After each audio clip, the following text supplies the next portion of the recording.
Chief Elsner, late in 2011, you formally requested the Anti-Rackets Branch of the Ontario Provincial Police to conduct a full and independent review of a situation that evolved between the City of Greater Sudbury and a vendor that was operating the transit ticket kiosk on behalf of the city. By conducting a transparent and independent investigation into the identified situation, our objective was to determine whether reasonable grounds existed that any criminal offense occurred.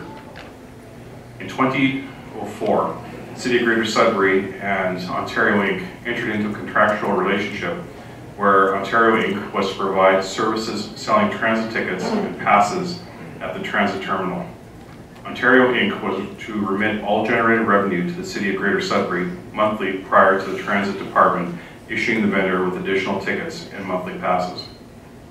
There is evidence that Ontario Inc. failed to remit monthly revenue to the City of Greater Sudbury pursuant to the terms and conditions of the contract.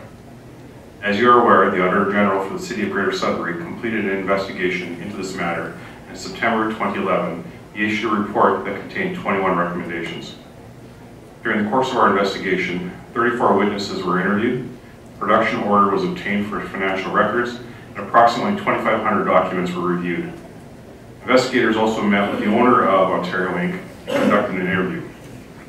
Although Ontario Inc. failed to remit payment to the city, it is clear that the City of Greater Sudbury did not follow the terms and conditions set out in the contract. The deviations from the terms and conditions in this contract resulted in the City of Greater Sudbury extending credit to Ontario Inc. for over a 5-year period. On 2 occasions, the City of Greater Sudbury extended the expired contract with the vendor for a 12-month term, knowing that the vendor was in arrears in excess of $200,000. Numerous times over the terms of the contract and extensions, when arrears grew to substantial amounts, the City of Greater Sudbury approached the vendor for payment.